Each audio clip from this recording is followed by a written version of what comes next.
This is Moose, Mr. Impact Wrestling himself, and I'm here with Chrome with A2D, best in the business, no notes. Know it.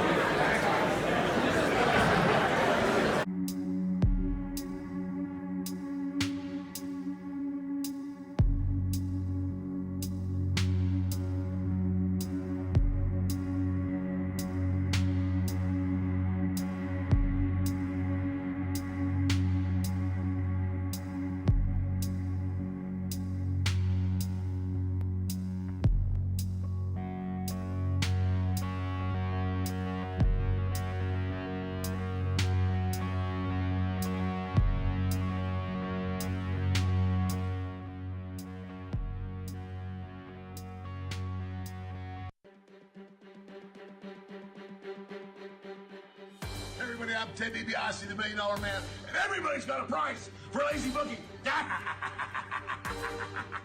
Hey, this is your Olympic hero.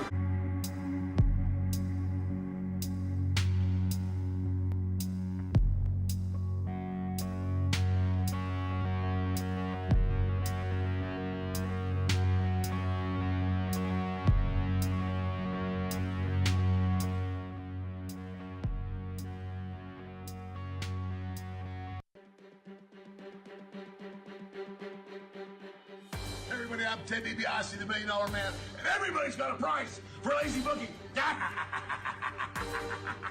Hey, this is your Olympic hero, Kurt Angle, and you're listening to Lazy Booking. Go, it's true. It's damn true. Ho! Hey, folks, I'm WWE Hall of Famer Hacksaw Jim Duggan, and if you want to know what's going on in wrestling, check out Lazy Bookings. Ho! Welcome, ladies and gentlemen, to a brand new edition of Lazy Booking right here on A2D Radio.com from the brand new Real Talk Studios here in Runnymede, New Jersey. And we are brought to you by Specialized Physical Therapy. You can call the doctor, Mr. Paul Vidal, who can take care of all your specialized physical therapy needs. And you can find him on the web at www.specializedphysicaltherapy.com. No paper to slam now. What's up, guys? Welcome to Lazy Booking this week. It's an exciting show. We have another guest we're going to be bringing to you. But first, let's not forget our topic of conversation this week, which we will talk about in the second half. That will be NXT is the hottest show in wrestling right now. Agree, disagree. And that's brought to you by ATS Sports Picks. Use the promo code A2D, 20% off all first-time packages. Go for the big package. Get the most bang for your buck. Win some money on A2D because we love to see the family succeed. ATSSportsPick.com. Check them out. We have a true NWA legend on the show tonight, Maddie. We do. You know, and we've had guys who have history with WCW, WWE, you know, all over the place. But this is a true NWA legend, a guy who dug his heels in, kind of stuck by the banner in the 80s and early 1990s before his career wrapped up in 1992, and that is one Mr. Nikita Koloff, the Russian Nightmare. This guy's accolades go all over the place. I mean, you look, he's won multiple titles. He has participated. You know, you look at NXT now, and we talk about WarGames. We just had a phenomenal WarGames match.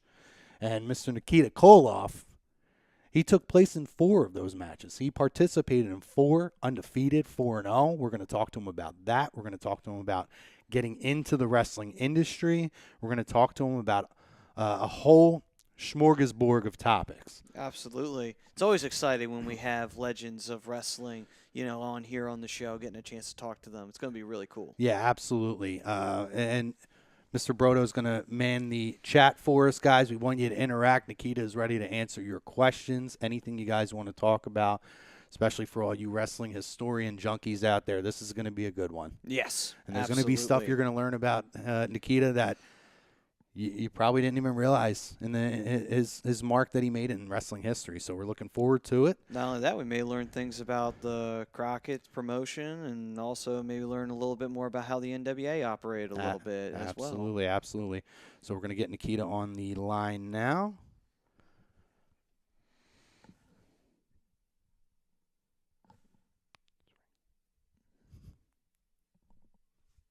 Nikita.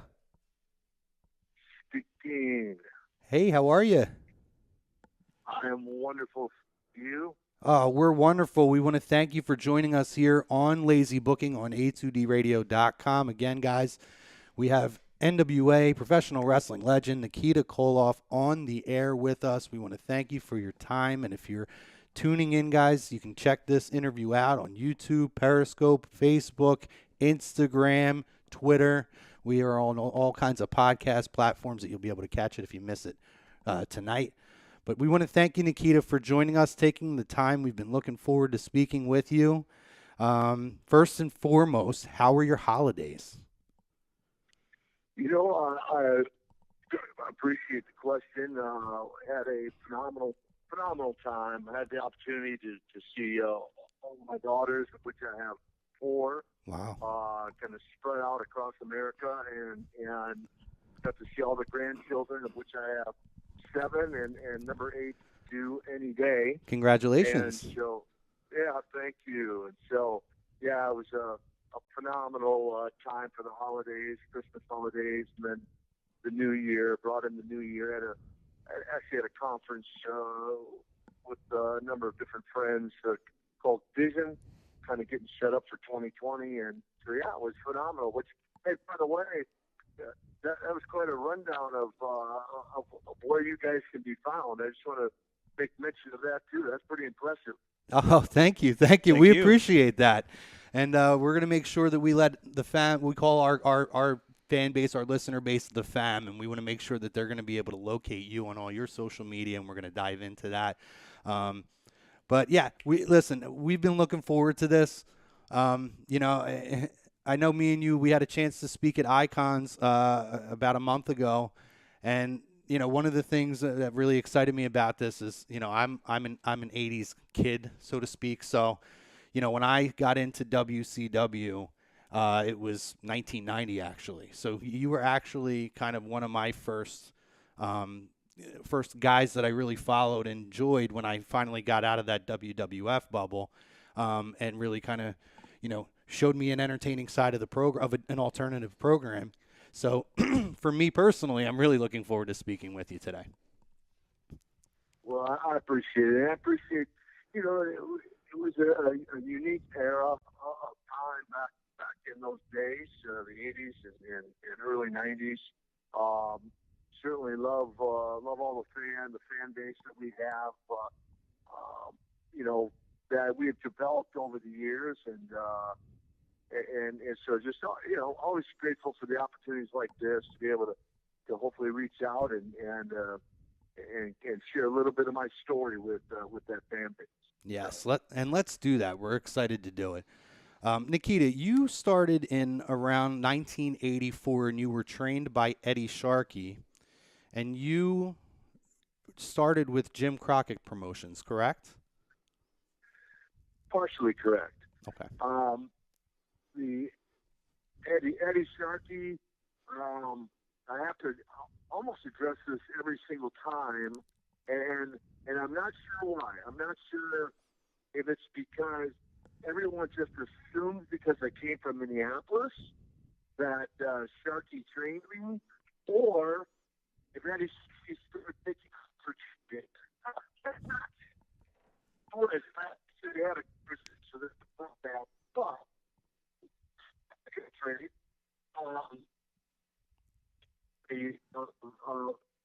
Going off the receiving there, and that is that's started with first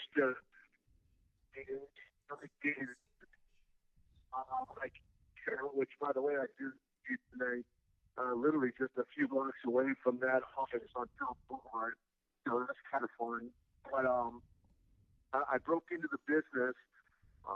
Having had a 5-minute conversation on the phone with Jim Crockett Jr., making sure he understood before I loaded up my car and came to the city that I had never before, that I had no amateur background training in wrestling whatsoever, like none, and zero special training in getting his ring roll prior to driving into Charlotte, Carolina in 1984. So, no taker, no training, showed up the day he said to be there from a 5-minute phone call a couple months prior. That was it. Okay. So let me ask you a question about this. I thought that I read that Jim Crockett, when he hired you, essentially, I believe you went over in 13 seconds in your first match. And is it true that Jim Crockett said to you, you're good to go, but if you trip through the ropes, you're fired? Well, so again, it's an interesting story. He said to be there. I showed up that morning, and we had the conversation, and I said, basically, let me give a little more backstory on that. So, 5-minute conversation, I said, Mr. Crouch, do you understand? I don't have experience, I know professional training. Yep, that's what they told me. I go, so what do I need to do next? He goes, be in my office on June 4th with your head shaved bald. I go, that's it. Okay, see you then. So I walked in the day he said to be there. I took a look at me, and it was kind of strange. If I stick your shirt off, I thought, okay, well, a little weird, but okay, I'm used to this business. But so it was right here. He walked in with two guys. He goes, hey, Ivan Koloff, take a look at your partner. So that was my hiring. I mean, there was no cost. That was my hiring. Take a look at your partner. They literally ran on the interview set. We did interviews for hours. Now, Don and I haven't been able to talk to because my character was, I'm just off the boat. I don't speak any English, right? So I said, stand there, shirt off, chains around my neck. It looked mean. And I accomplished that. And then when we finished, he said, be in Raleigh, North Carolina tomorrow night, Gordon Arena, you're going to wrestle on television. I'm like, okay. So I rode up with Ivan and Don to the show. And yes, if I trip on the ropes and done, that was Crockett's conversation with Ivan. Oh. I guess we didn't get there early. With my phone, sort of, really couldn't even get in the room to do anything. So they showed me in the room. Nikita, we're having a little issue with your connection. Are you having You're having a problem with my connection? Yeah, little service issue. Better? I think so. Hello? Yeah, yep. You can continue. I'll let you know if it acts up again. Let me see if okay, yeah, just let me know because I know sometimes these phones that kind of goofy, right? Yeah. Anyway, the long and short of that story is, so he tells Ivan, I think he said maybe having second thoughts or something. He tells Ivan, he goes, hey, he trips on the ropes, get into the ring, he's on it, he's history, he's done. So Ivan told me that, and I thought, to myself, well, how hard can that be? Well, if you've never been in a professional wrestling ring or tried to get in one, you don't know how hard that can be until you've tried it. Now, fortunately, I did not tip on the ropes. So the career was not over before it started, and I was able to secure a win 11 seconds after my first appearance in the race. You know what? I can relate to that. I mean, obviously, I haven't been really in the wrestling industry. I did participate in a CZW show, and it's interesting enough that the one thing I thought about stepping into a ring with no experience was, please do not trip on the rope. I was extra careful, extra careful to make sure that second leg swinging back in did not clip the rope, and it is very intimidating if you haven't done it at all. Yeah, exactly. So that was the launch of my career, and then it just catapulted from there. Wow. Yeah, and I mean, listen, they strapped a rocket to your back. You know, they paired you with Ivan Koloff, another true legend in the professional wrestling industry. And I mean, you guys obviously had quite a run in the NWA, two-time tag team champions. And obviously going over and defeating Dusty Rhodes and Manny Fernandez, and then the Rock and Roll Express, all legendary names in this business. Yeah. And obviously too, and even in your solo career, you're defeating the likes of Wahoo McDaniel, and this is all within your first couple of years. Did you feel like you were immediately kind of pushed into this spot, and did you feel any kind of pressure working with these well-established names? Not so much pressure, as much as looking back, better word would be gratitude. And there's a career early on, like you're referring to. I like what you said, put the back should take off, right? Mm-hmm. I feel very fortunate and a lot of gratitude that I was able to step in the rings with the likes of a Ricky the Dragon Steamboat, Rock and Roll Express, Wahoo McDaniel, Dory Funk Jr. for the wrestling historians out there. Johnny Weaver, who was legendary here in the Carolinas. Rufus R. Freight Train Jones. I mean, I did a ring with all these guys who had, just incredible careers here in the Mid-Atlantic and in wrestling itself that were gracious enough to all put me over and make me look good, even though I didn't know hardly anything at all. So pretty amazing. Wow. What was it like to work with Ivan Koloff and travel the road with him? Well, it was never a dull moment. I mean, I eventually nicknamed him La Machine. I mean, the guy just, it was, man, I mean, he would go. I mean, we'd be on the dresser and he'd be doing crunches and into squats and, hundreds of them before the matches and then even after the matches, you might catch him working out after a match. Or if we're in a hotel, he's going up and down the staircases at the hotels, getting his cardio in. And he was just a machine. Not to mention, between him and Don Kernodle, as the World Tag Team Champions at the time, a great, really, I have to kudos to the two of them. The tribute I have to pay to the two of them for the career I had, because considering I had no experience after that first night in Raleigh, for the next 2-3 months, we would get to the towns 2 or 3 hours early before we were supposed to be there. These guys would get in the ring with me, bump all over the ring, and teach me the mechanics of wrestling. And then I'd have a very short single match that night. It would last a minute, maybe two. Ivan would sit in my corner. I'd sit in their corner for the World Tag match.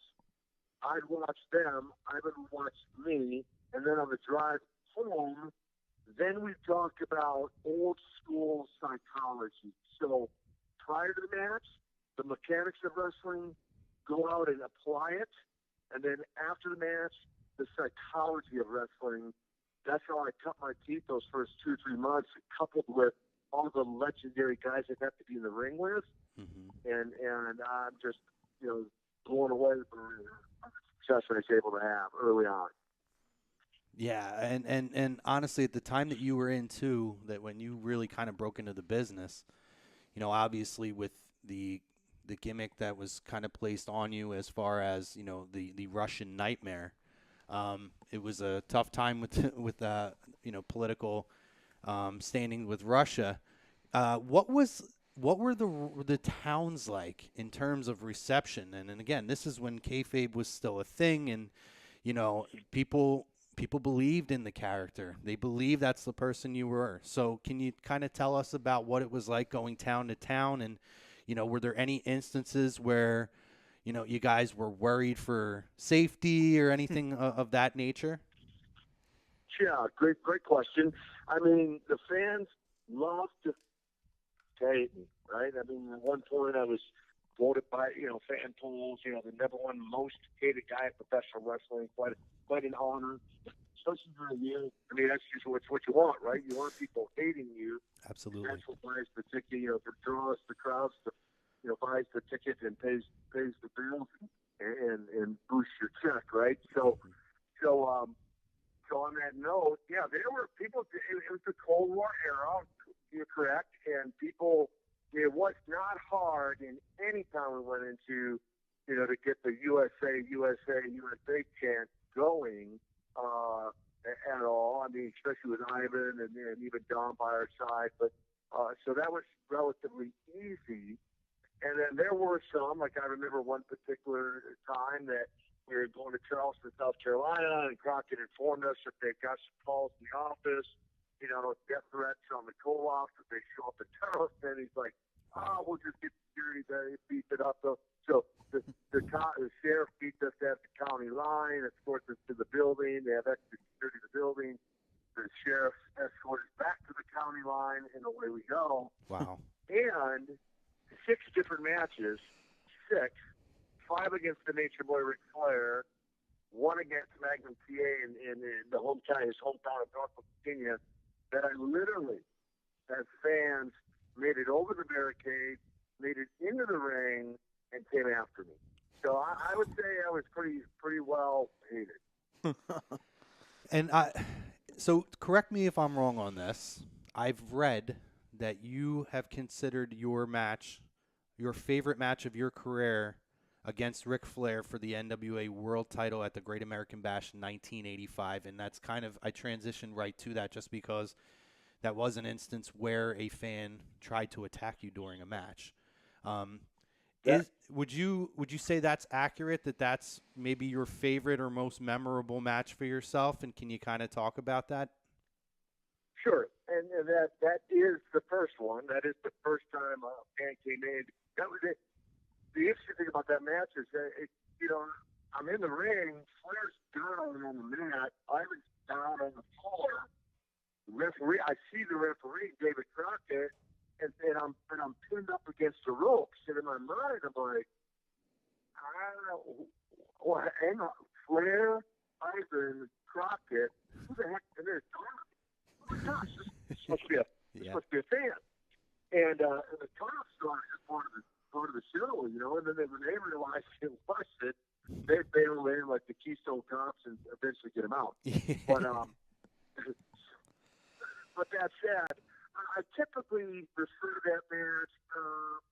Look, it's hard for me, honestly, to pinpoint any one match because when I look back on it, certainly that match, the Great American Bash, the first ever WarGames, some of the matches against the Road Warriors, Dusty and I, the Superpowers. I mean, matches. So there's a lot of matches I could probably point to. I guess I point to that one because keep in mind, at that point in my career, in 13 months from my debut in Raleigh, North Carolina, I'm now the World Tag Team Champion, the World Six-Man Champion, and I'm wrestling Nature Boy Ric Flair for the World Heavyweight title in front of however many, 25, 30, 35,000 people, however many with it, a lot of people, right? Mm-hmm.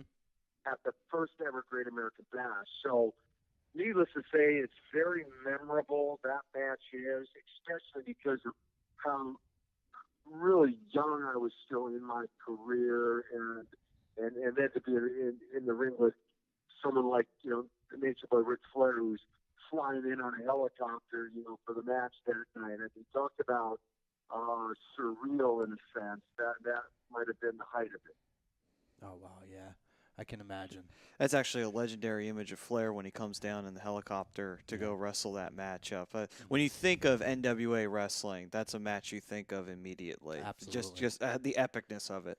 And speaking of Rick, you also were able to main event a Starrcade with Rick, and I believe the roles were switched at this point because this was now when you were running as a face. And, I did go back and watch quite a few of your matches, actually, again, over the last 2 days, and particularly with that Starrcade match. And I went back and really watched the WarGames, which is one of my favorite, stipulations or gimmick type of a match that they have now. Did you know at that time, and because we think about what WrestleMania means now and what Starrcade was at, and what it's kind of the place it's held now, as far as, the alternate to WrestleMania over history and all the big all the big moments there, did you know how big of a moment that was at that time to main event a Starrcade with Ric Flair? Well, I knew, yes, in the sense that, it was kind of kept up that,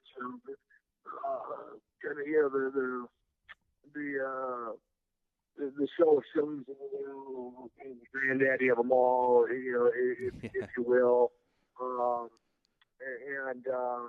So again, certainly to headline that, and it wasn't just, I have to say, it wasn't just that one match. I mean, it was a loaded card, and certainly a great group of guys that I had the privilege of working with over that period of time.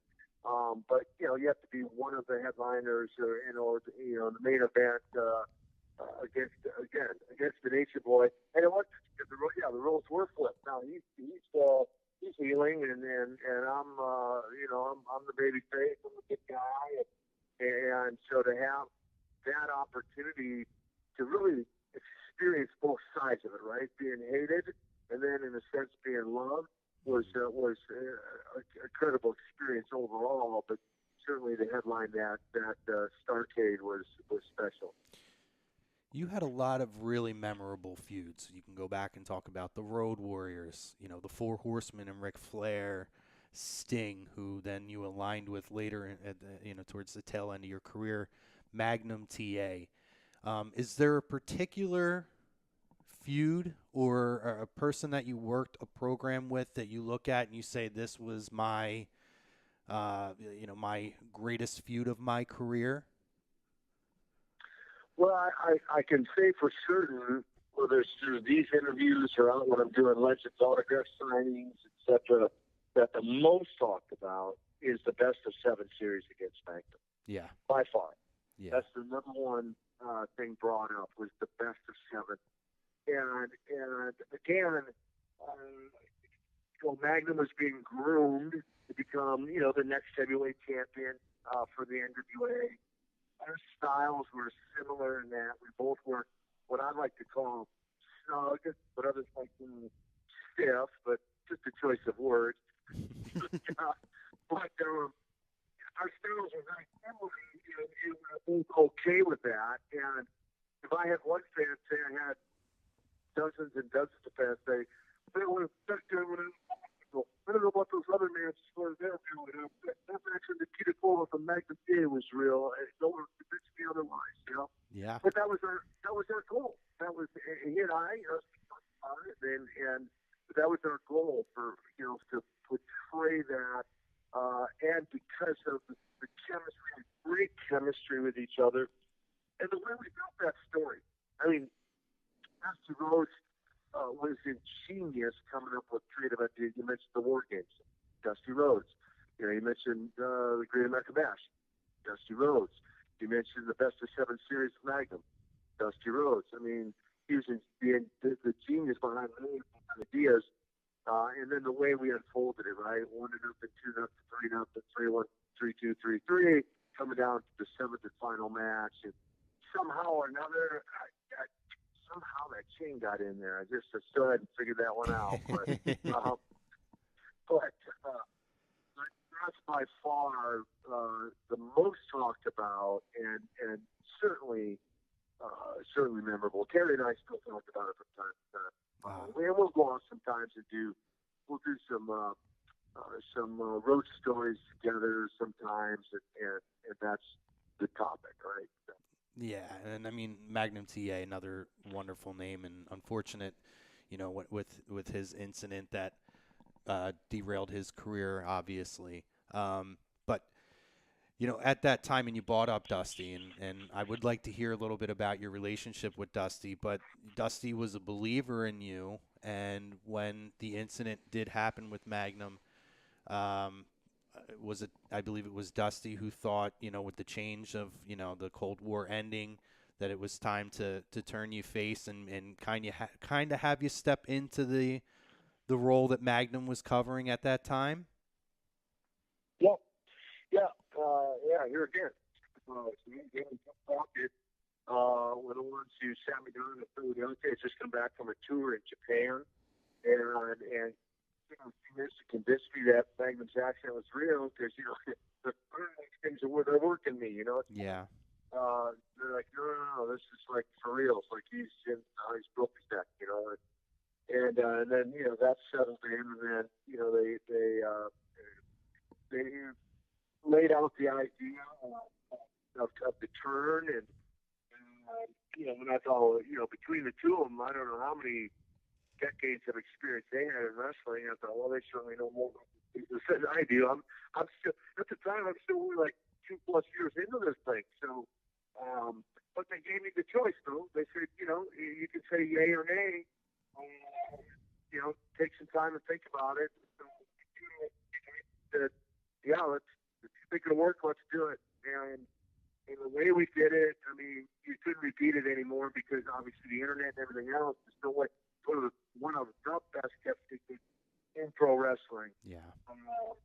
And again, the fans say to me, one of the best turns they've ever seen in wrestling. Again, I'm not saying, that's not me saying that about me. I'm just voicing what many fans have said to me, right? And so to have that opportunity, because Stuff did believe in me, even prior to the turn. I mean, when you came in the territory, the book, the very first thing he did was the match against me. We did an arm wrestling deal. Nice. And so that set up some matches with Ivan against him and Magnum, and him and Manny Fernandez, yada yada yada. So that said, to have the next two and a half years of traveling exclusively with him. I mean, many of the groups, it was him and I riding around in his convertible red Mercedes, to towns, and just talking about life, and just outside of the world of wrestling, and to get to know him on a very personal level. I grew to love the man, after the day he passed away, but felt like we had a really great relationship with each other, not just inside the wrestling business, but even outside the business.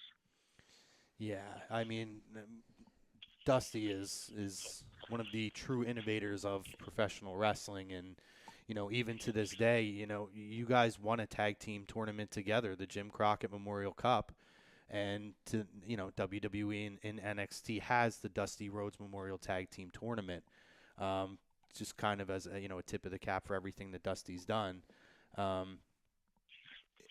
What was that moment like to win that tournament with Dusty?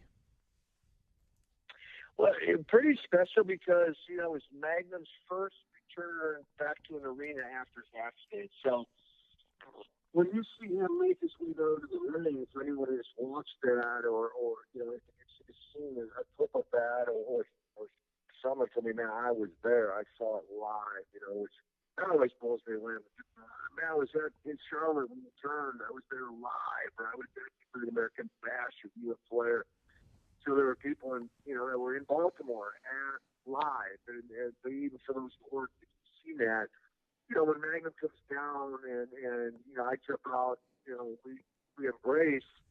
I mean, that was real. It was really real in the sense that he and our relationship went from a professional, a level of respect on a professional level, to becoming personal. And in fact, that unfortunate tragedy certainly was turned into triumph for me, becoming one of the superpowers, but also established a friendship, relationship outside of wrestling that extends to this day. I mean, you and I talk throughout it from time to time, just catch up, see how families are doing, and try to see each other as well. And so it was a very, very special night for all that. Wow. Yeah, I mean, I can imagine that.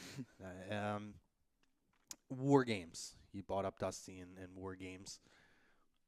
I have to ask, how brutal is it to be a participant in those matches? Because especially in those days, you saw a lot of color in those matches. They were brutal. And when you talk about the likes of, Arn Anderson and Tully Blanchard, and a lot of the names that participated back then. And wasn't it that the cage did not have as much of a ceiling to it, so low. you could easily hit your head on if someone was trying to give you like a suplex or trying to like do a back body drop. It's like next thing you know, your feet are hitting the top of the cage to go down to the mat.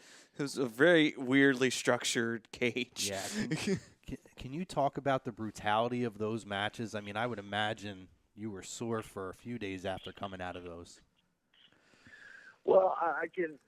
So I'll start with the very first one, which established the whole concept of it was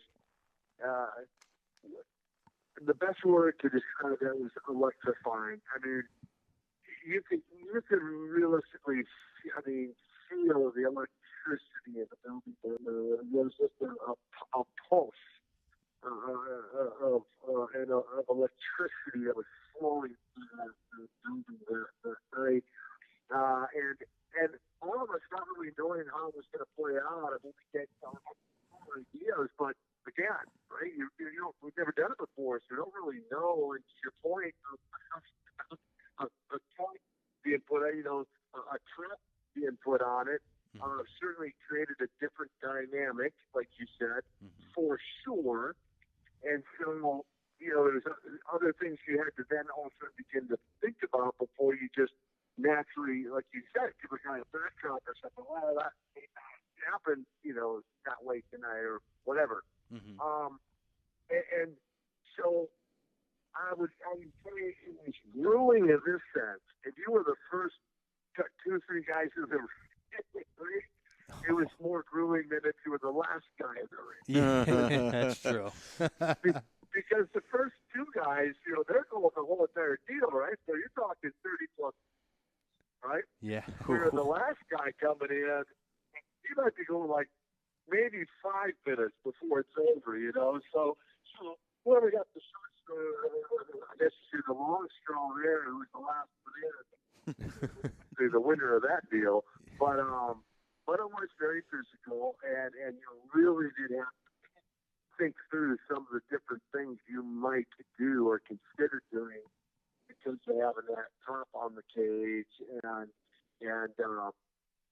just the rotation of having 10 guys in there and just not knowing potentially who might be coming at you at any particular time. So pretty incredible night. Do you feel a sense of pride, kind of knowing the legacy that, and you were a big part of the WarGames legacy, that even with WCW being defunct for so long, that the fans continue to clamor for WarGames to come back, and it's a little bit different the way they do it now, but there's similarities and comparisons, and it does give us a taste of it, and it does kind of create curiosity, with things like the network and DVDs that fans can go back and who see what it is now and explore the legacy where it started at. Do you feel a sense of pride knowing that you guys laid that groundwork and all these years later people clamored for that to come back and it finally did? Yeah, any of that stuff, part of all of that era again, and some of the things we've serviced at the time that have, either continued to work on, even Billy Corgan and Dave Lagana bring it back to Crop Cup, right, last year. Yeah. And the opportunity to be a part of that and present the cup and reestablishing the boots that Evan and I wore, on that particular night, or in Atlanta a few weeks ago as they're bringing back the World Television, the NWA belt that I wore around my waist. Yes. And to be able to be a part of some of the nostalgic type things, certainly humbling to say the least. And I will say this though, as much as they try to bring some of those things back, I'll kind of say this tongue in cheek, but often imitated, never duplicated. So I can't disagree with you. So you know what I mean by that? In other words, I'm glad they're trying to reestablish some of that stuff, but I don't know. Again, can you ever duplicate the original WarGame? Never. No, I don't think you can. I mean, you can try, but I really don't think you can, just because of the uniqueness of it, and how it had never been done before, some of those things. So, I anyway, don't. yeah, very, very thankful that this I don't even think WCW, when it was done being a part of the NWA, I don't even think they really recreated the magic in the WarGames matches they had in the late 90s, getting into the early 2000s. No, I mean, going back today and watching those matches and kind of hearing, you give us that outside perspective, I could feel that. In 2020, to go back and watch a match from 1987, I could feel the electricity, particularly those first two that you guys ran out. Those a couple weeks apart, actually. You could definitely feel the energy and electricity in that crowd. And I know back then the NWA and those early WCW days, particularly all those southern towns, they were another animal. People talk about us here in the Northeast now, but they were a different animal back then. Yeah. We do have a couple of questions. Oh, go ahead. Well, let me comment on that. But go back, and for those listening, you never watched. Go back and don't necessarily watch the match, or just watch the fan or listen for fan reaction. Yeah. And how I would summarize that, guys, is by saying this. The group of guys we had together, working together, let's just say the superpowers, Nikita, Dusty, and the Road Warriors versus the Four Horsemen, as an example. The chemistry that the 8 of us had working together with each other, all for one common cause, to get the fan the greatest match possible.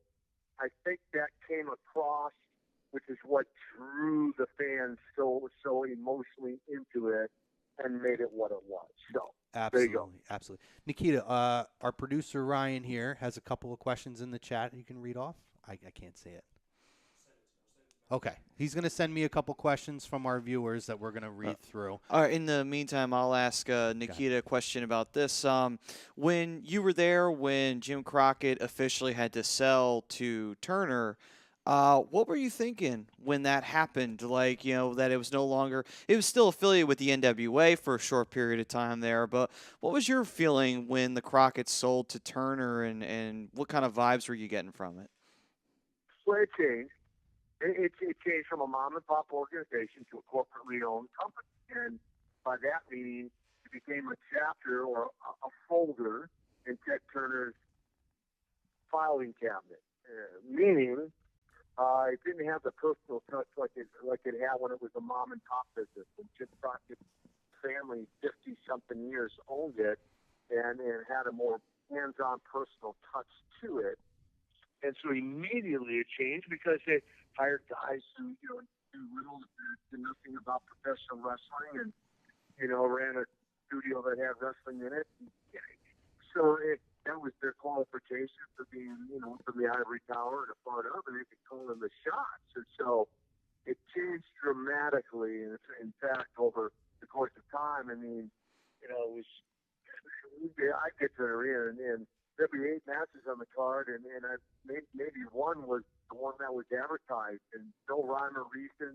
Even the same guys would be there, but for whatever reason, they'd flip it all around, and it just made no sense. And it just became the difference between mom and pop and corporate America, a personal touch versus just a business that let's hope we can make some money with this thing. Yeah. John C. Danzo, he's one of our regular listeners and viewers. He did ask about Ivan Koloff, and you did talk about that. So, John, I would say go back to a little bit earlier in the show, and you can get the thoughts from Nikita on Ivan. But he did ask, were you ever approached about going to the WWF? And if so, why did you not make the jump? No. The only discussion of that was with Barry Darso, who was Crusher Khrushchev at the time. Who informed me he was going there to become part of going to form a new team called Demolition, and wanted me to be a part of it. And I basically, frankly, said, Barry, I worked so hard on this character to go and abandon this character just to become somebody completely different, somebody else.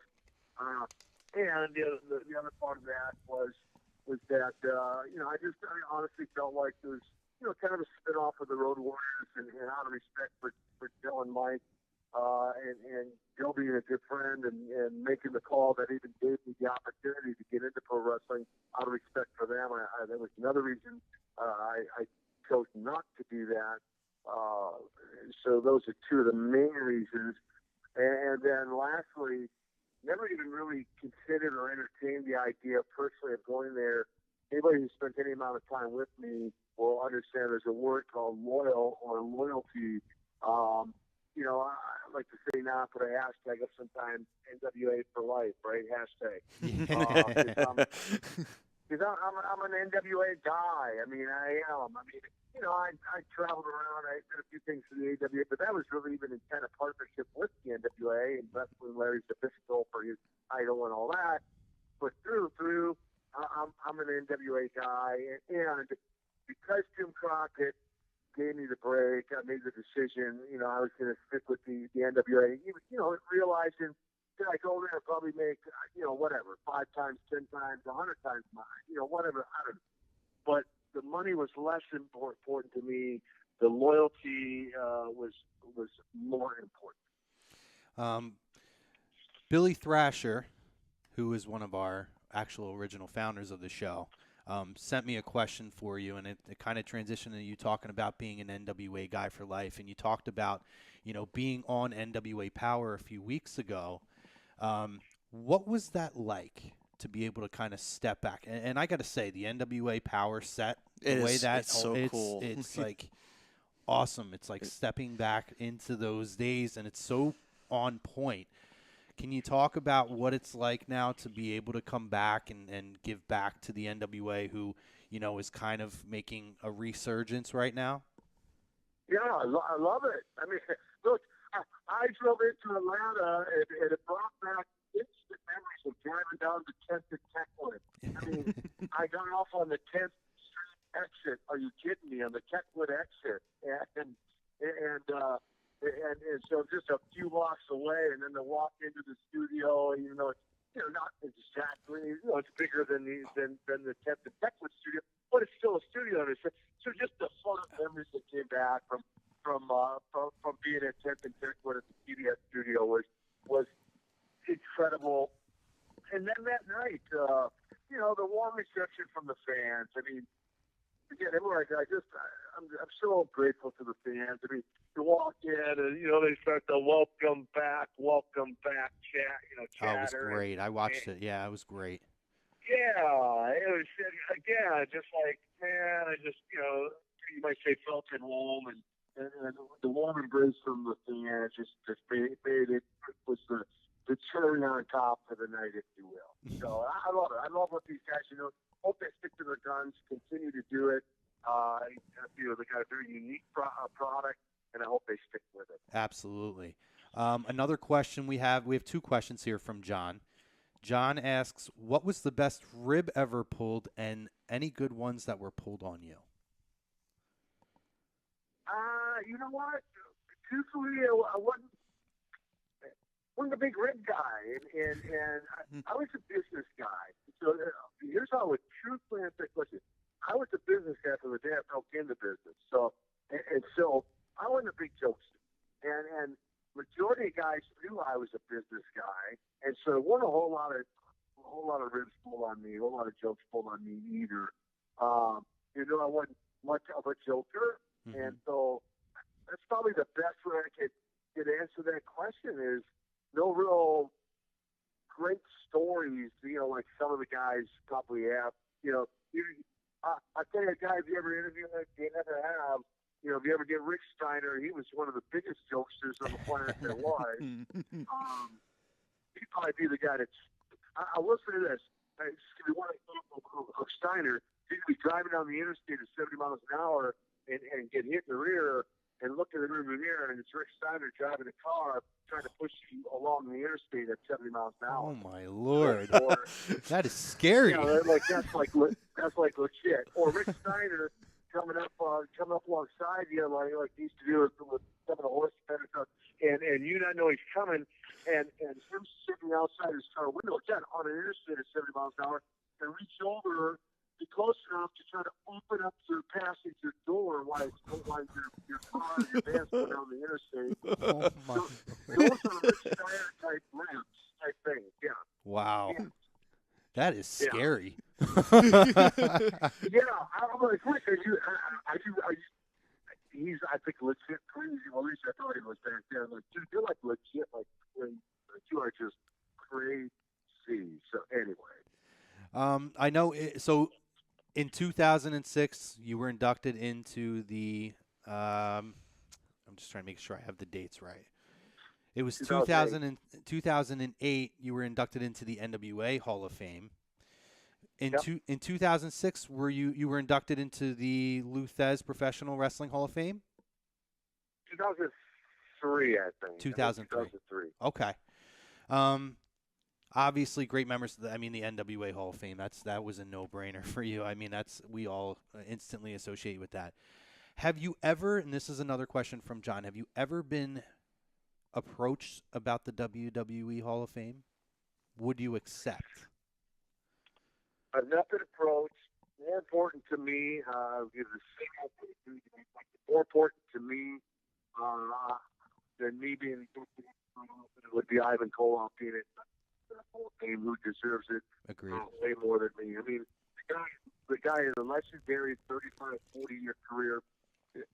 Beat Bruno Sammartino in Madison Square Garden, almost caused a riot after a 7 or 8 year title run. And if nothing else, just on his career, I feel he warrants his being in any and every Hall of Fame. So that would be more important to me than me getting into that hall. Would be for Ivan to do it. I know towards the tail end of your career, you had suffered an injury from working with Vader, and which essentially, pretty much, I guess, was the end of your career. Were you prepared? Were you winding yourself down from that for the next step, or was that kind of a sudden thing that happened? Great question.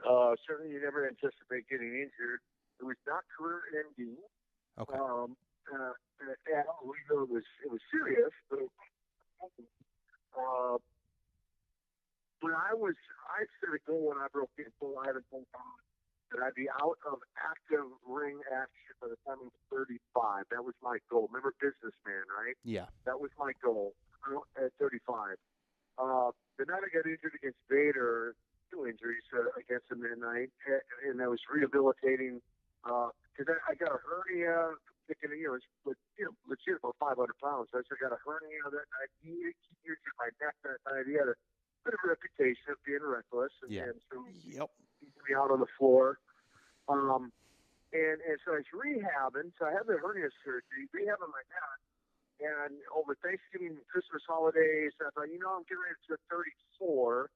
By the time I'm back in ring shape, after the surgery, and do I want to go back for like 9 months, 6 months, whatever? I'm like, no, you know what? I actually don't. So walked away under my own terms, about a year earlier than I had set as a goal. But all that to say, it's okay because it really set the stage for really even what I'm doing now. So walked away under my own terms at that time. And yes, I was preparing to walk away anyway, but that is maybe accelerated it by a year. Okay. Yeah. I mean, it seemed like you were kind of transitioning and kind of getting involved in other things, which we definitely want to make sure that we want to get into that. Yeah. So we do have to take our break, Nikita. We take about a 5-minute break. Can we get you back on in 5 minutes and we'll go over what you're doing today? Yeah, that'd be great. Okay, cool. All right. So we're going to let you go now. I'll call you back in 5 minutes and we're going to talk about what you're doing today. What you think about the current product, and we'll get into that. Okay. All right. Great. We'll talk to you in a few. So, guys, stick with us. We're going to have Nikita back on in a couple of minutes. We're going to go over, I know we wanted to talk about what he's doing today. He's got a lot of really great personal products. He's written 3 books. We want to talk about that. And obviously, I know some people want to get his thoughts on the current product today. So, again, first half brought to you by Specialized Physical Therapy, which you can call Dr. Paul Vidal. He'll take care of all your specialized physical therapy needs if you have any issues with pain or what have you. And you can find him at www.specializedphysicaltherapy.com. And don't forget, ATS Sports Picks, A2D promo code, get you 20% off on first-time purchases. Get in there, win some money on A2D. We'll be coming back to you guys on the other side with Nikita Koloff.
Everybody, I'm Ted DiBiase, the $1 Million Man, and everybody's got a price for lazy booking.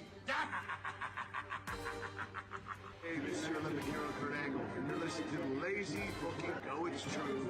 It's damn true. Ho! Hey, folks, I'm WWE Hall of Famer Hacksaw Jim Duggan, and if you want to know what's going on in wrestling, check out Lazy Bookings. Ho! Welcome back, ladies and gentlemen, to Lazy Booking right here in the Real Talk Studios in Runnymede, New Jersey. Brought to you by Specialized Physical Therapy. You can call Dr. Paul Vidal for all your specialized physical therapy needs. You can find him on the web at www.specializedphysicaltherapy.com.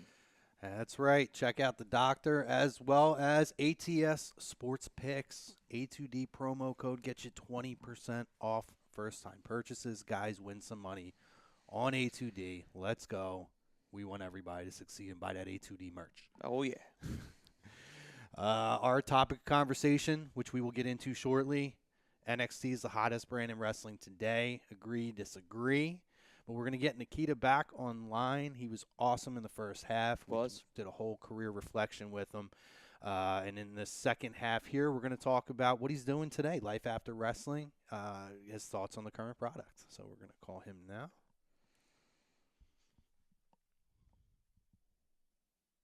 Hey, Nikita. Hey, guys. Hey, thanks for hanging with us. We appreciate you. Welcome back. Yes, sir. Again, we were just introing back in with the fam. Again, first half of the show, fantastic. A career retrospect, stories, psychology, and everything from Nikita. Wonderful insight. We want to talk about now your life after pro wrestling. I know you've been heavily involved in a lot of things. You've written 3 books. So we want to talk about life after wrestling and some of your projects that you're currently involved in. Yeah, no, I appreciate that. To share a little bit, you mentioned the books. I'll just start there. You know, having written 3. In fact, I'm in the process of those first 3, and actually in the process of rewriting the very original ones and breaking the chains. So we're in the process of doing a rewrite on that. What kind of a remake, if you will, of the first one. Second one, Wrestling with Success. I did with it was a project I did with a friend of mine, Jeffrey Gittimer, on to the business world, or just in general. If you want to up your game, you know, go to the next level. We all wrestle with success to some degree, and that one was geared to just help people take their game to the next level. And the third one was the life story, A Tale of the Ring of Redemption, and far back as I can remember to kind of present day. And then I'm actually working on a 4th book right now. It's about 2/3 completed. That'll really just be more of a just kind of a personal day-to-day reflections. I think is how I would kind of phrase them instead of a working title on it. But the second and third book, if you're interested, if they want to get their hands on a personalized copy, we'll give some information at the end as far as where they can email me and how to get a personalized copy shipped right to them that I'll sign for them. And so that's in the book realm. Outside of that, when I left wrestling in 1993, 93, major transition in my life in October. In fact, 17 October 1993 was when I found myself in a church at an altar, giving my life to Jesus. Now, I didn't grow up in Russia, as everyone has figured that out now. Nor did I grow up in the church. Although I'm sure some days in Minnesota could feel like you were in the snowy winds of Russia. Siberia. Yeah, it felt like Siberia sometimes. From what I understand, Siberia, like I've never been there yet. But yeah, cold. But that decision set me on a path, a trajectory, a destiny, if you will, completely different from anything I would have ever imagined in my life, because that decision that day, if you want to fast forward to today, so guys, I've now been, in fact, I just was in my, in November this past year, I was just in my 29th country. Wow. 29 different countries. I have ministered in plus or minus about 1,200 churches at this point. Actually, Lex Luger and I, the total package, and I have a men's ministry together. We do here in the Carolinas called Man Camp. We'll give you a website for that later if you want to. If you're a man 18 years or older, you want to come out and hang out with Lex Luger and I for a few days, let us pour into you, then we'll make sure you get that website information. Yeah. So men's ministry is a real focus of mine as well, and setting goals I set goals for the next 5 years. So from 2020 to 2025, on that include the 3 books, the new book, kind of the remake on some of them or updating some of them, but also 20 countries over the next 5 years is what I've targeted to travel to over the next 5 years, and centered around, focus quite a bit on men and just speaking into the lives of men, helping men be better men, and continuing to grow and improve myself as well. And so in a nutshell, that's a little bit of what I'm doing currently. I'm still involved in wrestling too, in the sense of Legends autograph signings, and like I said, I'll be in Tampa in April, and so I still get out there, and I'll be in Ohio in March, and I still like getting out there and meeting the fans and taking pictures and hearing stories from them now. It's great. You're hearing my story tonight. I love hearing your stories. To all the listeners out there, I love hearing your stories. And I could, just so you know. And I could speak firsthand to that I know. I could speak firsthand to that, and I know, because me and you had a very nice talk when I got to meet you in Philadelphia, and one of the nicest guys, one of the most personal experiences that you can have if you get a chance to get out to any of these conventions or attend any of his retreats or events that he's doing. Please do so, and you won't regret it. You're really a class act. I have to say, you are a class act. It's really a nice experience. No, I appreciate it. Thank you. I'm very, very humbled by that. Thank you. Yeah. Tell us about your social media, where we can find you. So I do have a Facebook presence. Now I actually have someone that kind of manages that, oversees that, just because the consumption of time that it can take. But I do put, from time to time, some active posts on there and check, direct messages and that sort of thing. But more frequently, I'm daily on Instagram and Twitter. People can find me just Nikita Koloff with the number 1 behind it. That's the real me. Nikita Koloff with the number 1 behind it. If you're looking for me on Facebook, look for the one that's really me, there's a picture of me, the $1 Million Man Ted DiBiase, and another friend of ours standing in a river. It's actually the Jordan River in Israel. We were there a few years ago on a trip, the three of us, and baptizing each other in the Jordan River. So look for that picture on Facebook, and that's the real me on Facebook. And then websites, just real quick. If you want information on the Man Camp, just go to mancamp.info. That's mancamp.info, INFO. That take you right to information on how you could spend a few days with Lex and I. And then, of course, nikitakoloff.com is my bigger website with photo galleries and videos and a trip down memory lane, as I like to call it. I love that. So just real quick, you did say you're still involved in wrestling. Before we let you hop off, there is curiosity from our listeners how closely you follow the current product.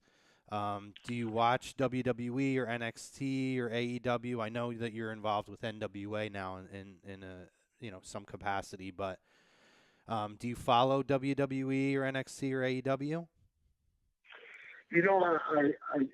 I'm not an avid week-to-week follower. I'll pick up little bits of information. Again, as I'm out at autograph signings, people kind of fill me in, or social media, right, kind of helps me kind of keep up to speed a little bit on what's going on. So if someone would have, I'd be less than honest to say I could have a legitimate conversation about the latest, greatest, hottest thing that's going on, and any of those organizations. I am following the NWA more closely, again, because NWA for life, hashtag, but so I follow it more closely. Again, I love what Corgan and Lagana are doing, and the guys that they're assembling there. And so as far as the modern day product, I'm an old school guy, so it's just kind of hard for me. I did a tour across Canada a couple years ago, 21 cities in 21 days, covered 5,500 miles. It was insane. Wow. But loved it. I loved it because 19 of the 21 cities I had never been to in Canada, and I was kind of blown away, truthfully, by the Nikita Koloff fans in Canada, although I had only wrestled there not even a handful of times. It was awesome. And the country's beautiful. For all the Canadian listeners out there, your country is beautiful. But I say all that to say, I was flattered by the young guys come to me and go, every night they go, hey, do you have any suggestions? Do you have any critiques? And, and I'm like, man, I don't know if you want it. And they go, no, we want it. And I'm like, all right. I go, well, it's going to be from an old school perspective. So not all this, 20 moves in 36 seconds, that you guys are typical of doing.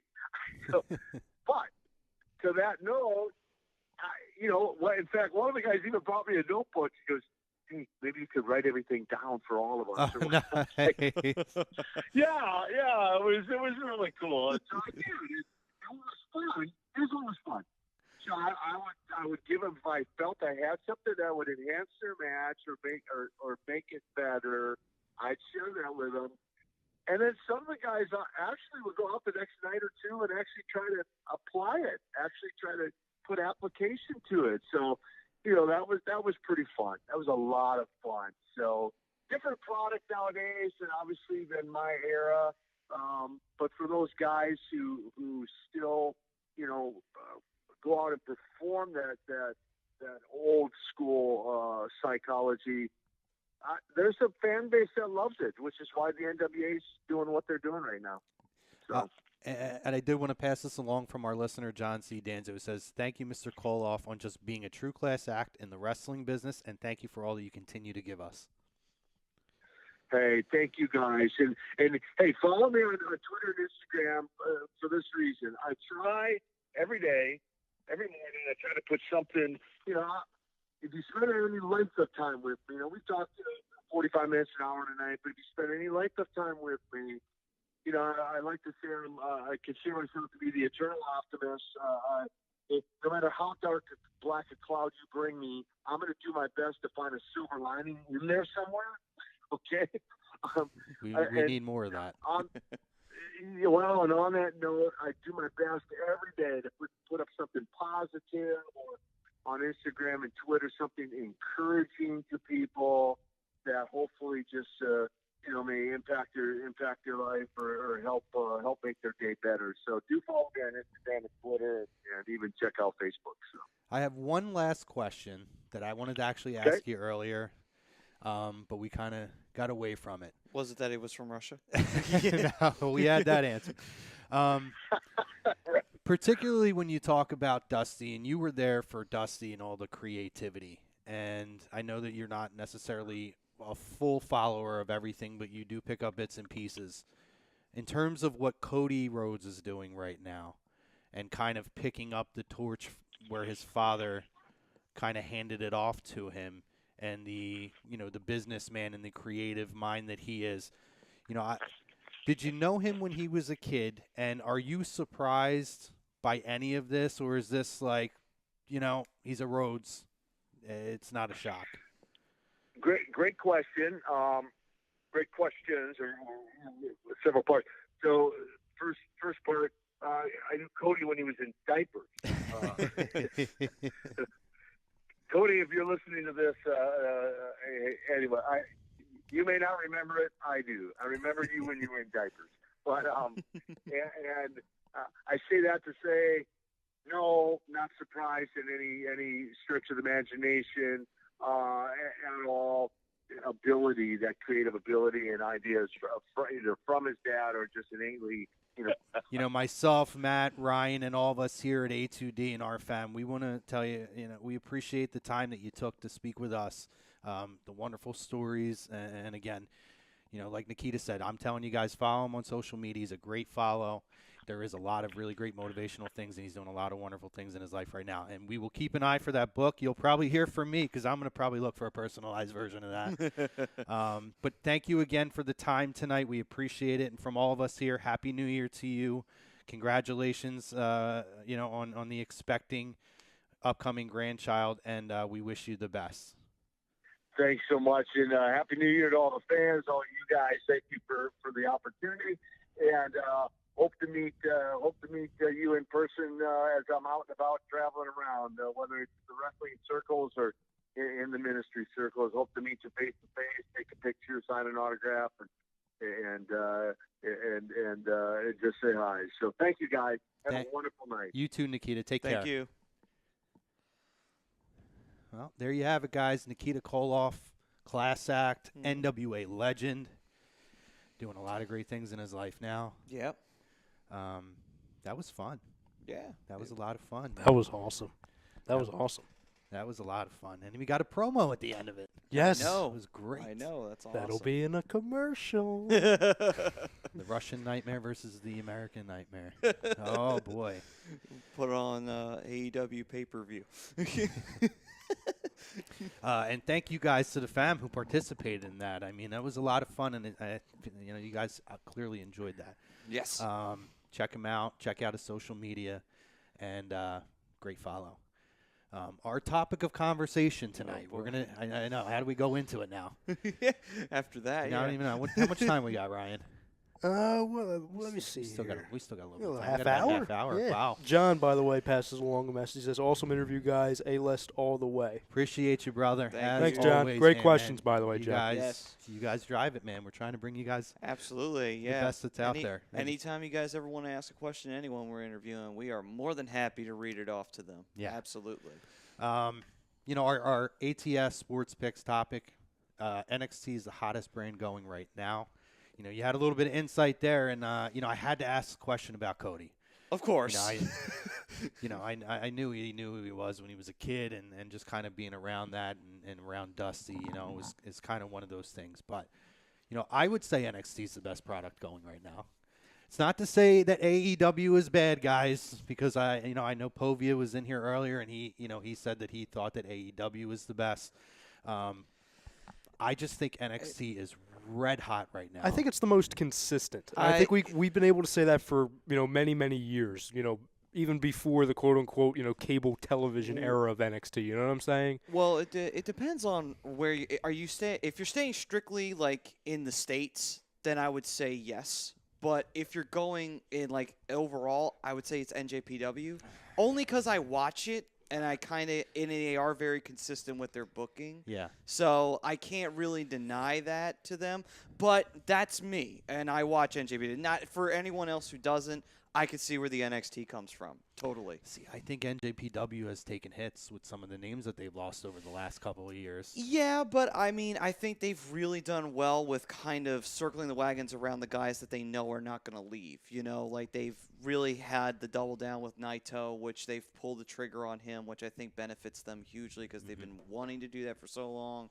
And they still have Moxley, who shows up from time to time, and he's the U.S. champ again. Yeah. So, yeah, some guys were lost, but they do keep gaining guys. So it's not like they constantly lose it. They're still able to keep it going. See, when I look at AEW, here we go. I just find it I just find it predictable. Like, it's not that it's not good. I love the Lucha Bros. I told you guys, my stance hasn't changed. I'm high on the tag team division. Yes, very good tag team I division. still don't think they're doing a good enough job to build enough new stars, and they're relying so heavily on the elite that I just and John Moxley, who they should be at this point. I don't see. When I watch, I feel like it's very predictable, and that's kind of my thing. It's not that the quality's not good. They still suck with the commercial breaks. Although, I'll give them a nod. I'll give them this nod. Last week, when they did the commercial break and Sammy Guevara stood there and just did the sign thing through the entire commercial break. That was great. For Dustin, that was awesome. Yes, that was cool. That's how you do it. That's how you utilize it. I think the thing is about with AEW is I think it's there's still a lot of growing pains with them. I mean, yeah, there are guys who've been in the wrestling business on the production side of things that have been doing things for a while. And yes, there are some guys in the locker room that have been wrestling for a while. Some of them are relatively new. Just some of them just weren't known. But the point is that, there's still a lot of growing pains going from being an independent wrestler to where your stuff's most likely just being streamed live on, the internet, which it's like, all right, quality, quantity, sometimes you get a little lost there. Whereas TV, there's a lot more to it than that. Commercial breaks, you got to have good timing with your matches because you have a strict time to where you have to be off the air. There's a lot more to it than that. I think they're still learning a lot of this on the fly, and I think that's where a lot of some of their miscues come from. I also think sometimes you're right in a lot of the sense of the younger talent, like MJF, they're kind of building him up, but at the same time, it's kind of like they're putting him with DDP, and I'm like, why is it they're working with DDP? I get that DDP's a big name, and he does have a lot of ties with the Rhodes and everything, but it's like, it's kind of like, him and Cody should be the main focus right now of him getting built up, And I know they're leading towards that match, but I feel like they're kind of going off on these side quests for no reason with his development. I am a huge MJF fan, and I am really, at this point, let down with the follow-up after the turn on Cody. I just feel like it's almost typical WWE booking that, you have this major moment. Yeah. And at the time I said I felt like it was predictable, but it was still a major moment. It was a highly entertaining moment. It was an opportunity to, I said with Nikita, strap the rocket ship. Mm-hmm. They could have strapped the rocket to this kid's back, and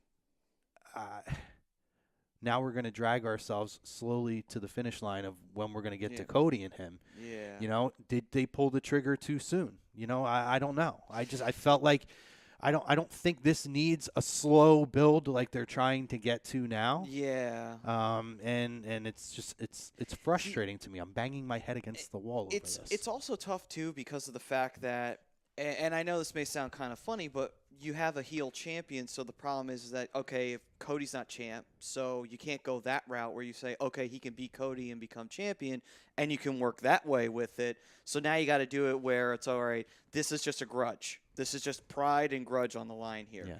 unfortunately, like you said, they're doing the slow build of it, and it's like, oh, it's not necessary. It's really not necessary to do it.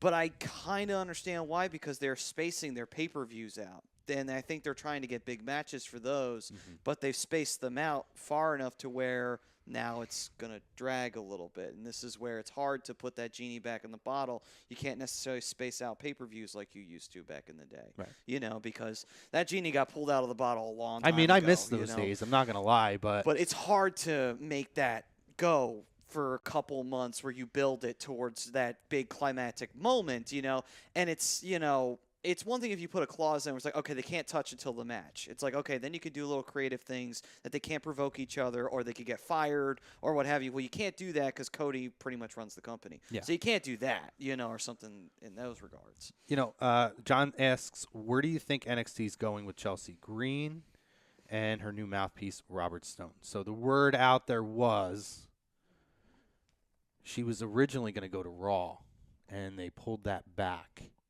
and decided to put her on NXT. So there was a change in shift in where she was going to be placed.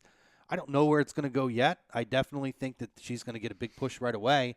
But here's why, and it's kind of why I look at NXT, and I look at it and I say, yes, this is the elite brand right now, because every person that I see on NXT, I feel like they mean something. You know everybody on there. You know, not everybody knows Toni Storm. Yeah. But she showed up this week to confront Rhea Ripley. They went to a backstory of when she defeated Rhea Ripley in the UK, and immediately she felt like she was important. And thank you for bringing up backstories, because that's one major critique I have of AEW right now. When they bring somebody in, they never give us any goddamn background, and it bothers the hell out of me. Agreed. Every week. The big one was the Butcher and the Blade when they showed up and they dropped Cody. Like, okay, I don't know who these guys are. If they were big in the indies, I didn't watch anything. I would have known if they were in NJPW, and I would have known if they were in ROH. I don't know who these guys are. Excalibur's just going off saying, oh, it's the Butcher and the Blade. And you stupid fuck, can you tell me something of why I should care that they're dropping Cody right now? Well, what is like the weirdos? What's the Dark Order? The Dark Order With the vignettes and like everything. I don't know I didn't know who they were when they first came out, and What they did used nothing. To be called? The Super Smash Bros. Yes. Yeah. Something? That used to be their tag team. Right, which is fine, and I've heard of them, but like I didn't put two and two together. And when they debut, like I'm pretty smart to the business and like following people around, and if I'm a little bit spotty on it, I can't imagine people who have no idea who they are, and this is like they're making this out to be a major thing. Like, give us a backstory. There was no backstory to these guys, and you know, I kind of look at it. I'm sorry, the Sixers are in a very tight game right now. I know Ryan is like freaking out. Look at this. Look at this. Look at this. Deep How in do the you miss fourth. this? How do you miss that? Oh, you jump too early. That's how you miss it. Come on, Ben. They're deep You're in the- 7 foot. Deep in the fourth quarter, too, by the way. But like you talked about, you know, the Blade and the Butcher. I know who the one dude is because it's Braxton Sutter. He was in Impact Wrestling, and he's married to Allie. That's her husband. And I didn't watch Impact, so I didn't know. Exactly. So you wouldn't know, and you're smart to the business. You know these things. Yeah, so it's like you need to give background because not everyone's going to know. Like for example, if it had been Tama Tonga and Tungaloa that showed up and dropped Cody, I would have known who they were, but maybe somebody who only watches American wrestling doesn't know who they are because they're only known in Japan. Right. You know, it's another example of, yes, I know who they are like you did. You knew who they were, but I didn't. It's like you got to give backstory of why we should care that these people are here. That's what you got to do. And even in WWE, when they don't know who somebody is, you know, or they're trying to keep it mysterious, they won't say anything. They'll be like, I have no idea who this person is, but they just attacked so-and-so.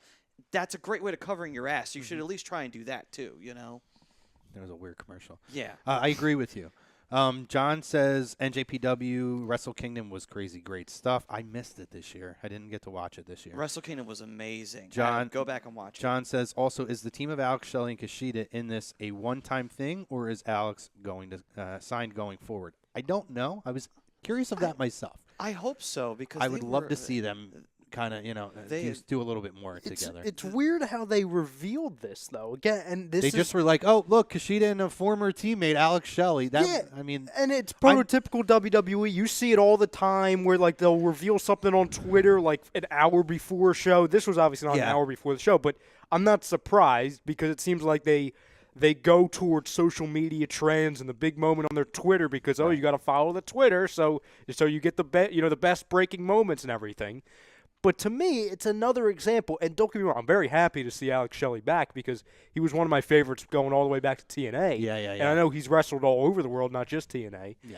But it's like, come on, like that could have been a great moment. You know what I'm saying? Oh, yeah, because, I mean, Kushida and Alex, for people who don't know, Kushida and Alex Shelley were one of the best junior heavyweight tag teams in Japan. The Time Splitters, right? Wasn't that they were the Time Splitters, which is why Kushida is called the Time Splitter. The whole thing was they got together in junior heavyweight division. They used to fight the Young Bucks back when the Young Bucks were still kind of relevant in America because they had just gotten done doing their TNA thing with Generation Me. They went to Japan and did the Bullet Club thing, and those were one of their major rivals during that period of time. So they were not an insignificant tag team in Japan. They were in Wrestle Kingdoms wrestling the Young Bucks when they were juniors. Sorry, I always giggle when I hear Generation Me because it's like, just call them the friggin' Young Bucks. I know. You know what I'm saying? Like, Generation Me. And then I always remember Taz saying, who are these Young Bucks? He's like, just call them the friggin' Young Bucks. I know. Wasn't there, they had that offer as like TNA would be interested in bringing them back to do Generation Me again or something like that. And the Bucks are like, what? Yeah, like what? Like, we're going to why do would this we again? do Just call us the Young Bucks. But look at NXT. How often does somebody show up on NXT and, like, you don't feel like they're important to anything? I feel like a lot of them are just, like, there to fill time on AEW and Raw and SmackDown. Mm-hmm. Yeah. I look at NXT, and every person that shows up on NXT, again, like I went back to Toni Storm because that was this week. Yeah, of course. Felt important. They immediately infused her in and told you why she's important to the picture. Yes. And every one of those women in there. And then there's the backstory with Candice LeRae. Mm-hmm. And her and Rhea Ripley have been allies, but now Candice is looking at her differently because she's the champ. And, hey, you got some nice bling there. In a way, it's kind of how NJPW does things. Think about it. Because they do kayfabe to an extent over there.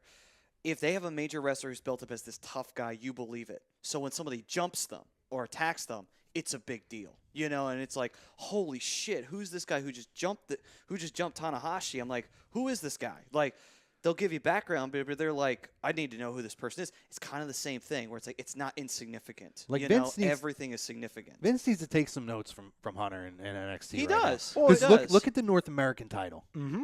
They have Keith freaking Lee and getting ready to go after the North American title because and that's a guy who, I'm going to say it again, they have strapped the rocket to his back. And it's been openly verbalized how much Vince loves this guy. How can you not? He is built like a Vince guy. No, he's athletic like the Mark would like. He fits every mold. Well, if you could compare him to like another wrestler, Bam Bigelow? I would say Bam Bam to an extent, only because as an athletic big man, you usually do think of Bam Bam because of the fact that he was like 300. I mean, listen, you have Vader too, who was Vader was pretty athletic, salts. back in his day, absolutely. I don't to answer your question, Ryan. I don't think you can compare him to anybody. The guy is a freak of nature. He is a specimen. He is massive. He is built. He's not a small guy in terms of the belly either, but he is as athletic as anybody out there. As what's his name, Montez Ford or whatever his name is. Mm-hmm. Well, it's kind of like Samoa Joe, for example, to where he was somebody that. I'll tell you what, Joe might be a guy I might maybe consider. I know size-wise in terms of height, no. Mm-hmm. When you talk about built, him and Kevin Owens would be two guys who I would look at who, if you take away the height and you kind of build, and Kevin Owens isn't built. Joe's a different kind of built, but he's huge. Mm-hmm. When you look at those guys who are big, stocky guys who are as athletic as some of these younger, smaller guys doing crazy things. I mean, to me, I even take them that step above those Bam Bam Bigelows and those Vaders. But those are probably the guys that set that tone for those big guys. Yeah, they paved the road. And these guys have taken it to a new level. But I don't think I've ever seen anything like Keith Lee. What I wanted to ask you guys, not to change the subject too much, but the first time we've been on, What's up, Dad? Tom Arnone in the chat. What's here. up, Tom? Hey, Tom. First time we've been on in quite a while, so obviously a lot has happened in the last month and a half, for example. Just around wrestling. But so I wanted to ask you, and obviously the fam, give me one, you say storyline, debut, event, whatever.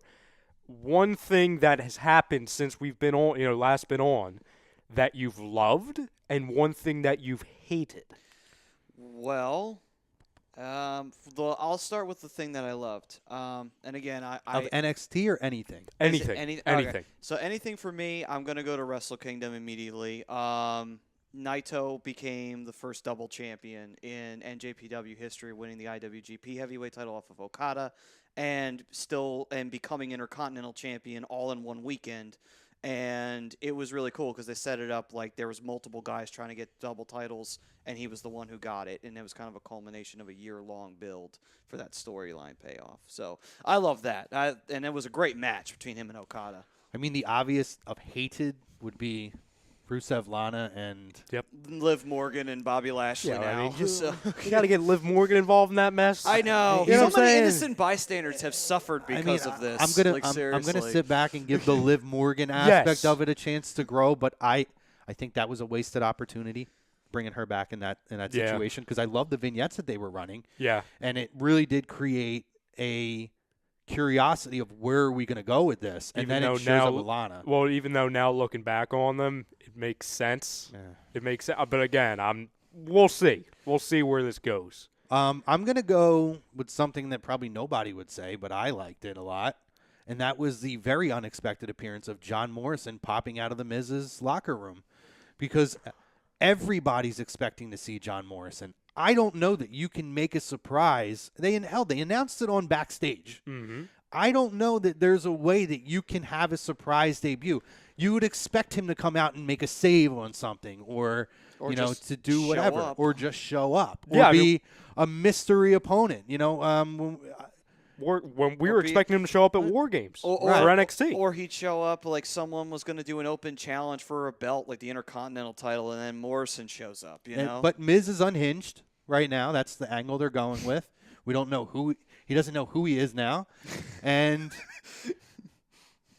when she knocks on the door, who of all the opportunities to bring John Morrison back, did you expect John Morrison to just open the door and only just say, Miz isn't prepared to talk to anybody right now, and go back in and close the door? It's now dangling the carrot.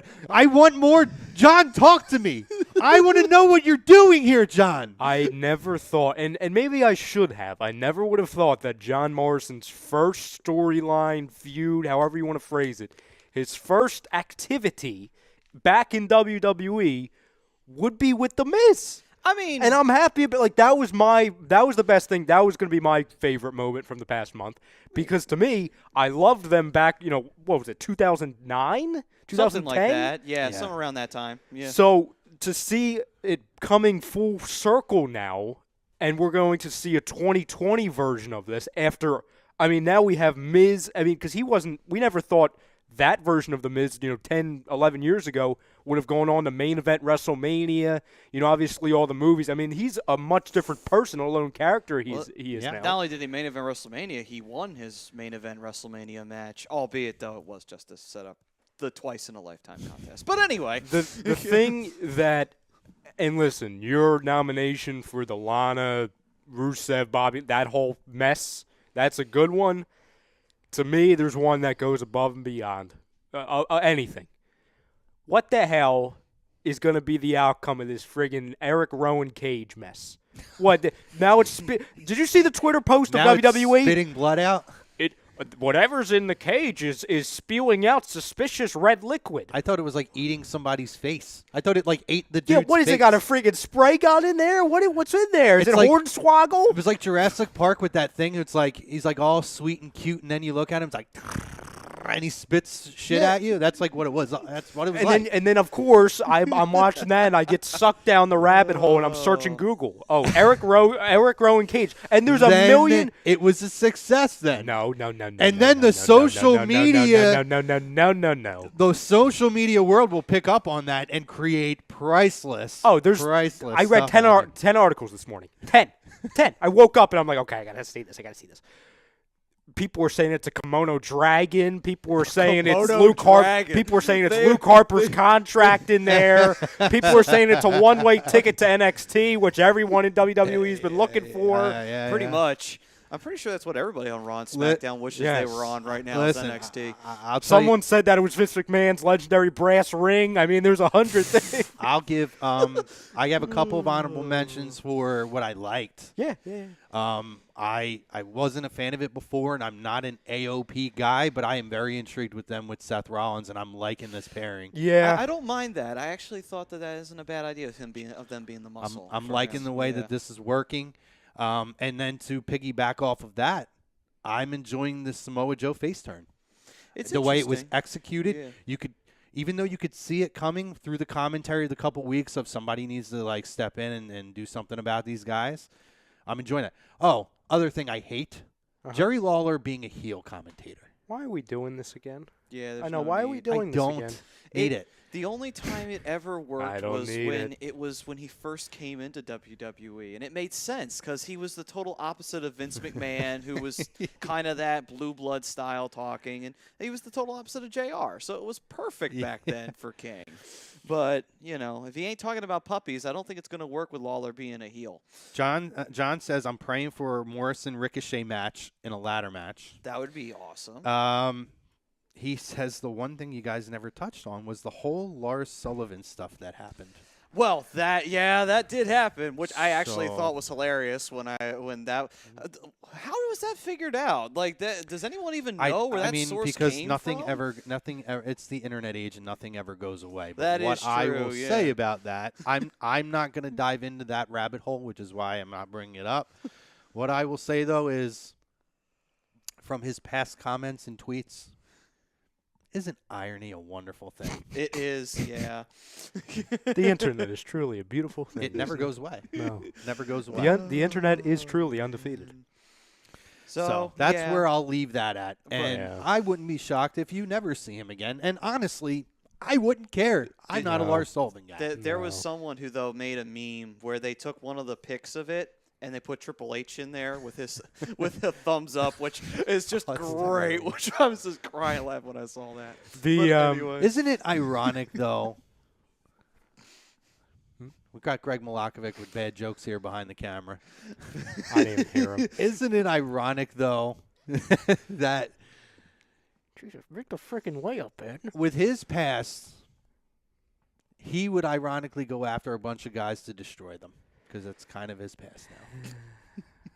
I'm not gonna. Oh, that is hilarious. I'm not gonna say anything. That is hilarious. But for me, the things that I've hated over the last few weeks, AEW related, I hate Orange Cassidy's stupid fucking putting his hands in his pockets and kicking play at the shins. I fucking hate that. That's stupid. Yep. I'm also not a fan of Marco's stunt. I know that'll get a disagreement, but I'll just come out with it now. I don't get it either. Don't like Marco's stunt. He is my least favorite out of the three. I feel so bad because I'm like, I really want to. I want to love the fact that I'm seeing Luchasaurus and Jungle Boy, but I can't. Because I'm seeing Marco's stunt too, and I'm like, God damn it, why is he here? Why? He's taking up good, valuable pay that could go to somebody else. Because it's a boy, a small boy, and his dinosaur. Oh, God. I hope that's not where they're going with that. I hope that it just... So there's the people who say, and I want to ask, I'll ask Maddie this specifically, but I want to ask you all, or you both. Because I can give you my answer. Sure, go right ahead. There's still the people that pour over Kenny Omega as the greatest in the world. Do you still feel like he's the greatest? Or is he exposed a little bit more now that he's on television more? Because I could give you a list of people I'd take over Kenny Omega. I will say no, and the reason why is I think looking at the way Kenny's been working with people, I think when he was in Japan, it was a lot of him working with the other person that helped accentuate what he was doing. I think now that he's worked with some guys who may be as a little bit inexperienced or maybe not as well trained as some people are in Japan, I think it does expose him a little bit more because it shows where he lacks more here, and it's shown because this guy isn't as well trained as one of the guys in Japan he used to face. Two-part answer. Number one, he never was awarded, to me, he was never awarded the best in the world title. There's only two people over the last 10, 15 years to me CM Punk. that no. And Chris Jericho. No. All of them were crowned by Smarks. Yes. Let's just keep that out. Let's throw that out there. There's only two wrestlers over the last 10, 11, 12 years that I have rewarded the title of, in my opinion, the best in the world. And that is Brodo. Yes, the Achievement highly Award. coveted title. Samoa Joe and Cody Rhodes. Okay. Those have been the only two I've considered, of that echelon. In terms of like working wise, yeah, I could see it because like you could put them in against anybody and they usually get a great match out of them most of the time when you see them in the ring. To answer your question on do I believe is it he's exposed? No, I just think it's an example of they're not showing, and maybe it shows that maybe his range as far as how many things he can do with a character is maybe not as broad as we thought. It's nothing like we saw in NJPW. You know what I'm saying? Maybe it's an example of he's a much better heel than a babyface.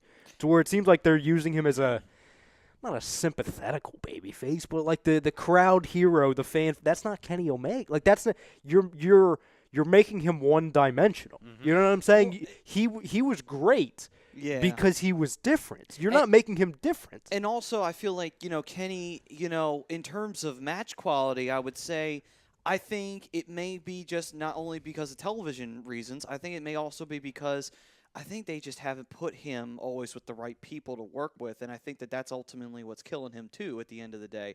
And I think it may show a little bit of like, okay, maybe Kenny... Maybe if someone's like inexperienced or they're not as good, like I saw a match between him and Jack Evans that I could care less about because that was not a good match and it was on AEW Dark. Do not watch it. It's not worth the time. It's like, okay, maybe Kenny can't work with everybody. Maybe that's what it is. Maybe he needs to work with certain people to accentuate what he can do and he can help accentuate what they do. To me, that's what I'm starting to see with Kenny Omega. I'm going to give you my list of people I'll take over Kenny Omega. Go right ahead. And we'll say agree or disagree. Today. Adam Cole. Agree. Adam Cole, okay. Johnny Gargano. I've never been a big Johnny Gargano guy, but I understand. Getting over with the crowd, I would agree. I will say for now, yeah, all right. Ciampa. Oh, yeah. Yes. Absolutely. Ricochet. Yes. Absolutely. Him now, Finn Balor. This Finn, yes. This Finn Balor. Yes. That's actually Kevin Owens. Yes. I was going to say that's actually a good maybe parallel, for example, to where, we've talked, for a while about, the old Finn Balor to where that is – no, I'm saying the old as in like what we saw in WWE, kind of the baby face, and we were saying that it was kind of stale. You know what I'm saying? I feel like that could be a perfect parallel to what's happening with Kenny Omega, for example, to where Finn Balor of old, the Prince, we never saw in WWE at all. We saw, obviously, the Demon Balor, but that was only, one side of it.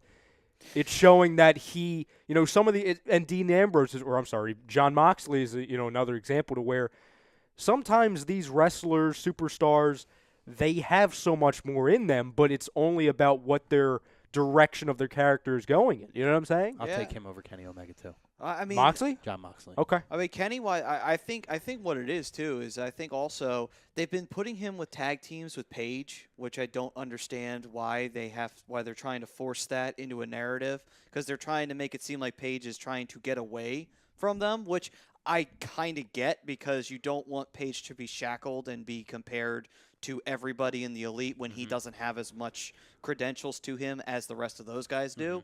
But at the same time, it's like, okay, if you're trying to build that storyline, where are you going with this? Are you going to turn him heel? Because that would be a stupid move in my opinion, because I think you need to keep him as a babyface. So it's like, where are you going with this? Maybe if you turn Kenny heel and he turns on Page, I'll be fine with that. I can live with that. Like, Kenny as a heel was a very good heel. I can live with that. You know, I'm very confused as to what direction they're going with this right now. Keith Lee could be a guy. He's not there yet for me. He can be. I'm going to say this, and I know you guys probably won't agree with me, but with the direction it's going in, this is more of an anticipatory one. Seth Rollins right now. Love this character. Love that he's back to a heel. Yes. I think I'm still in recovery mode with the Seth Rollins just thing. as good as I think he's just as good of a worker as Kenny Omega. He is.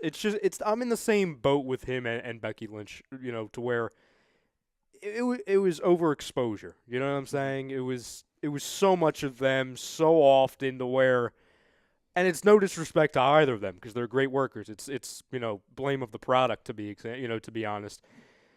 Anytime I see him, I don't roll my eyes, but I'm like, oh God, you know, because you remember, I mean, Seth Rollins was, and same with Becky Lynch, they were each involved. It seemed like 3 different storylines on the same show.